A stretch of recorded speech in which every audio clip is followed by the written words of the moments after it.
Hey guys, good morning. It is Tuesday, the 16th of October, and a lot to talk about. First of all, I apologize that, let me hold this up so I hate seeing the 19 chins. Um, I apologize that last night's video got cut short. A few people let me know about that, and again, I'm not the most technologically sound person in the world, so I apologize about that, but there's a few things I want to talk about today. One, I think, extremely monumental. I don't know where I left off yesterday. Didn't replay the video. Um, so first of all, today is Tuesday. Later today, I will be in California. I've got to get some wash done, but when I do that, I'm going to be announcing. I got to check with Toby about posting it on the website as well as Facebook. But I'm going to be announcing a website where you can log on.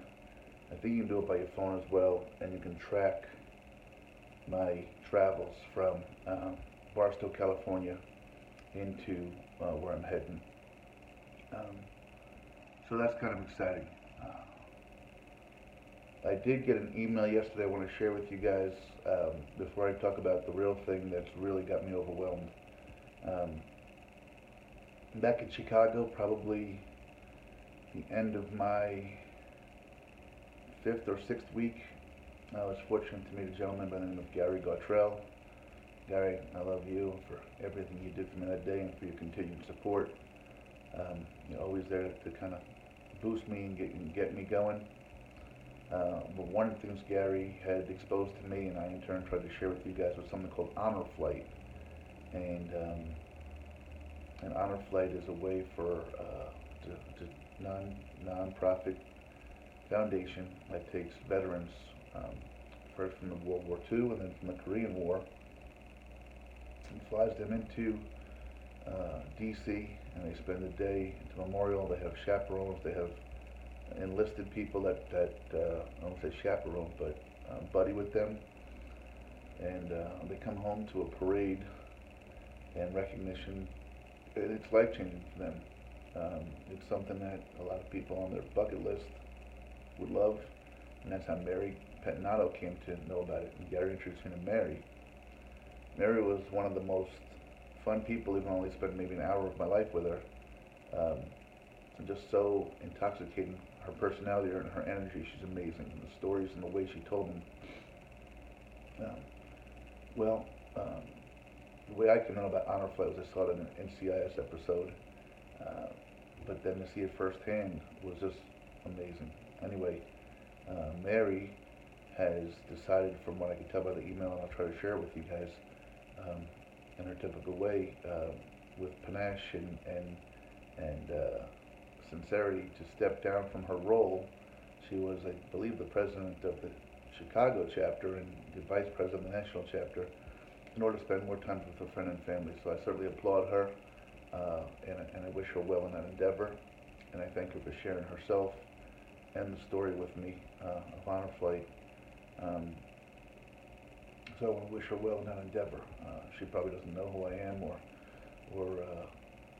and that's okay. But I hope you guys will remember her story.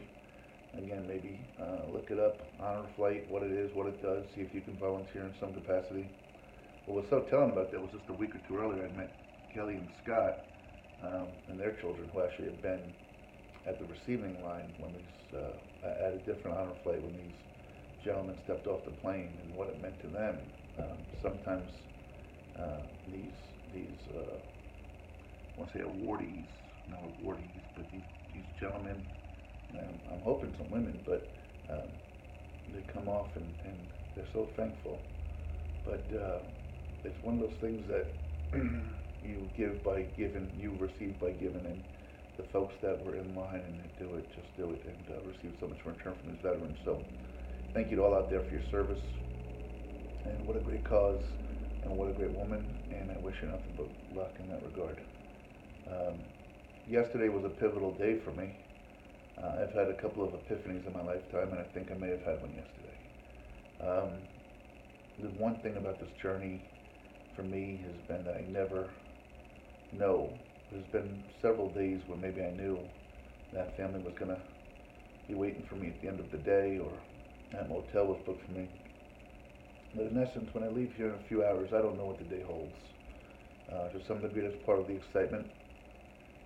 Certainly, that is the story. And to some degree, it's a little bit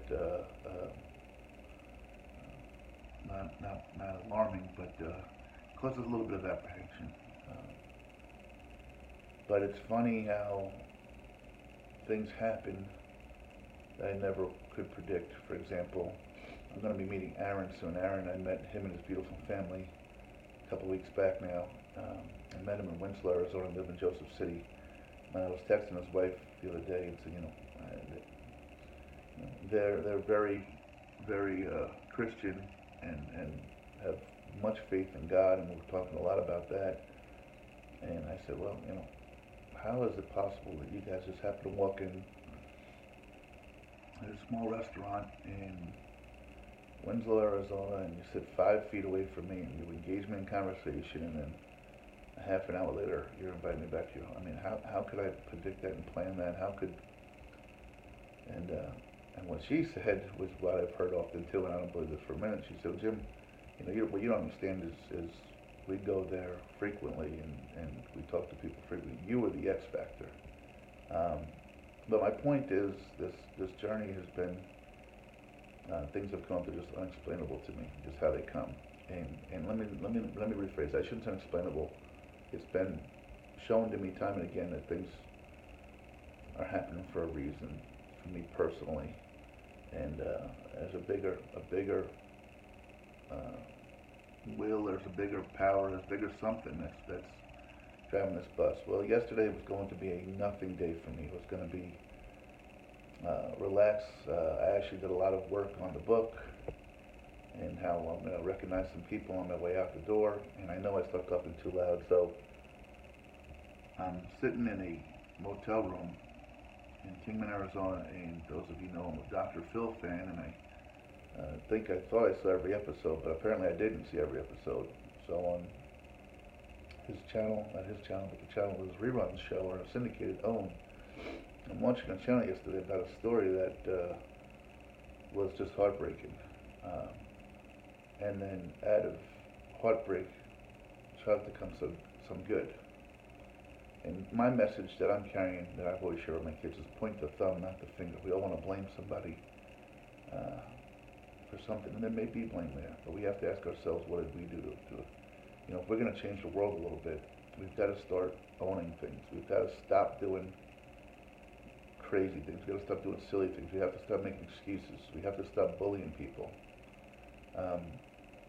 Last one goes into yesterday. Those of you that don't know, so what opened my eyes that I had to change, I had to point the thumb at myself, is when my daughter, 11 years old, got off the school bus one day and said, she had a look on her face and said, babe, what's the matter? And said, Dad, you're right, people do suck. And I had to point the thumb at myself and realize she got that from me, that I had changed who I was. Instead of being this positive, happy person who I still in my mind thought I was, I had become a cynical, jaded person.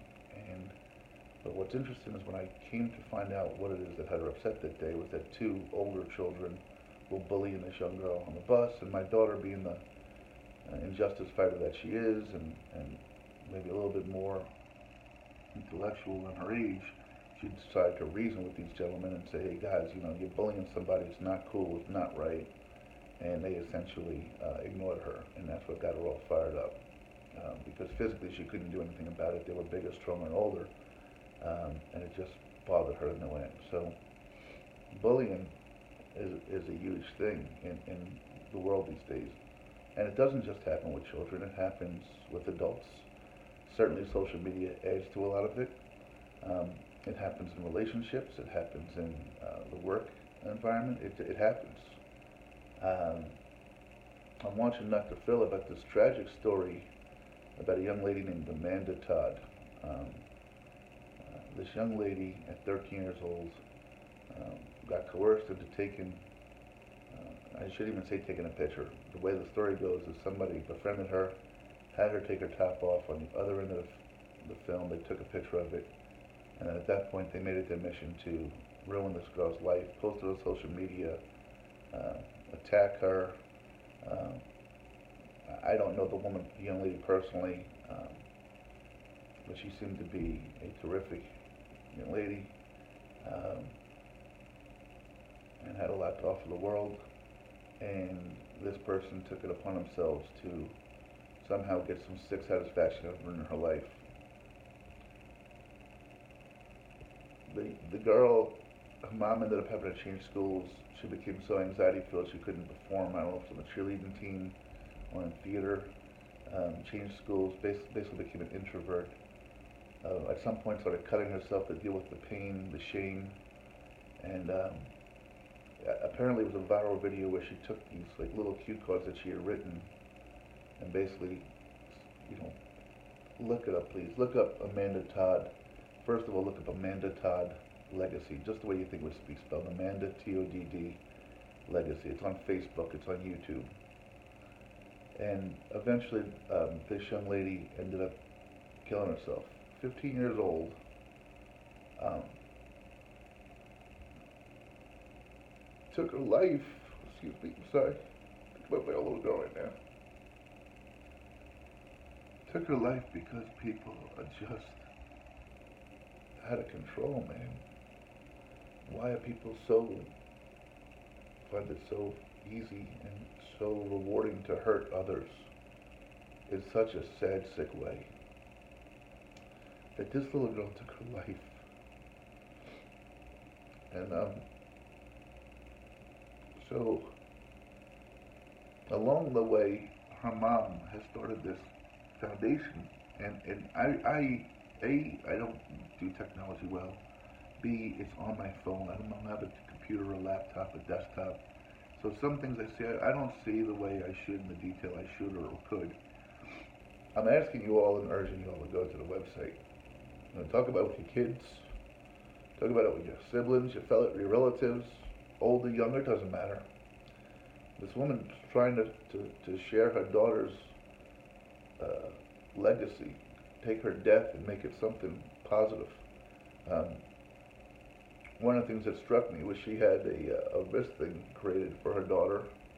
Um, there's a story behind it with snowflakes in the color purple. And I would like to somehow speak with her mom's name is Carol. Let me rephrase that. I have spoken to her via technology. I reached out to her yesterday. She responded back late last night. Right now it's just but I would like to forward this cause. I'd like to somehow be able to make this part of the Point to Thumb journey message as I go out in the future and speak to schools and churches. I'd like to incorporate not just Amanda's story, but the story of bullying in general, and asking these young kids to be aware of what they're doing, to be aware of how words hurt, what they do to people. As Carol said in one of the stories I saw, you know, her child certainly isn't the only one that's suffered in this way. It almost seems like, I don't want to say daily, but almost weekly, there's a new story on the news about a young person that takes their life because they've been bullied. And 90% of that time, it's not physical bullying, it's social media bullying, it's a picture, it's a reputation, it's something. We're destroying people's lives. This young girl, all I can say is I hope that somehow I can do justice to Carrie and her spirit. Along the way, if you remember way back, if you've been following me, and I got to wrap this up, I was given a card, a gift, an honor from Kelly and Scott Rice in Hannah, Indiana, about a young girl that had passed away when her tree swing fell and the tree branch broke and the tree fell on top of her. And the parents gave a card. Said, pass this forward when you find the right person. And they honored me with that card. I still have it right next to me. I don't know if I'll ever meet Carol, Todd, but if I do, I want to reserve that card to give to her. I want to share her story. I think she's trying to take something so tragic and so sad and do something so positive with it. I got to wrap up. I'll keep you updated as to my conversation with Carol. I will talk to you about California later today. Amanda Todd Legacy. Look it up on YouTube. Look it up on Facebook, guys. I love you all. Thank you. Here at Lemon and Todd, you better not be bullying anybody, and you better call it to someone's attention if you see it. I love you guys. Thank you.